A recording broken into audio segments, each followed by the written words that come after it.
Weight loss. 4 Secrets to Getting Results Part 2. Set realistic goals and have a plan. If you have read through Weight Loss Secrets Part 1 and have been able to gather all the necessary details set out in it, then you now know your health indicators and physical ability in real terms. Not what you used to be able to do in terms of your childhood sporting prowess, and not what you think your waist measurement might be depending on if I breath in or not when I tighten my belt. You can now start to move forward with a realistic approach to where you want to be, and how long you can expect it to take to get there, in a healthy, uninjured state, by setting realistic goals and having a plan. The biggest mistake I see is people setting themselves up to fail by having unrealistic expectations of what is possible for them. The simple facts are that we get bombarded with images and stories of people achieving incredible weight loss goals week after week with shows like The Biggest Loser, or with the latest piece of exercise equipment or cosmetic surgery craze that has just turned Mrs. Jones from a caterpillar into a beautiful butterfly overnight, and all without doing any more than buying this incredible new product, without considering or even probably ever really knowing all of the facts as to how these transformations and achievements may have occurred. We start to set ourselves goals that unfortunately may just not be possible or incredibly unhealthy.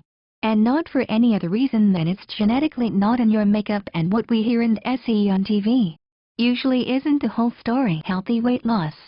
Healthy weight loss for anyone is around an average of half a kilo to a kilo a week.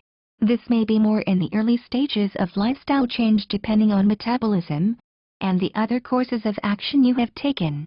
But if all is being done properly, then you can expect this to be the average over time. To want more is human. To want to lose more than this average a week is only natural. To expect more could be placing unrealistic pressure on yourself, or unhealthy demands on your body. And this inevitably leads to setting unrealistic goals and setting yourself. If you don't know what is realistic for you, get professional advice from your GP, dietitian, nutritionist, or a qualified exercise professional like a personal trainer to help you set goals that are achievable. Set a plan. Same as your goals. This has to be something that is achievable or it just won't happen. Depending on your goal, there are still 3 main things you need to take into consideration when setting out any healthy lifestyle plan. Nutrition. First one is nutrition. Most people still give the answer, I'm okay with my food, I know what I need to eat. Nutrition is not just about what you eat. It's also about how much you eat. Even looking at one of the indicators I spoke about in Weight Loss Secrets Part 1, BMR, plus energy needs, versus energy output, is only the start of looking at your nutritional needs for weight loss success. When you eat, how much you eat, the balance of protein to carbohydrate, and even the mood you are in when you eat, needs to be considered if you want to get maximum results from your weight loss plan in a minimum of time. Nutrition is important when setting your movement. Second thing to look at when setting your plan is how much movement you need to do, to equate to the energy in part of your plan, when you are likely to do this movement, and how you will measure the intensity, etc., that you need to work at to get maximum benefit from that movement. Strength training. The third thing, the strength training component of your program. Again, we talked about this in a previous post. Why weight training? So planning the frequency and intensity of these sessions needs to be considered. These 3 things are really the basis for any training program, whether it be for an Olympic athlete or someone wanting to lose weight and tone up.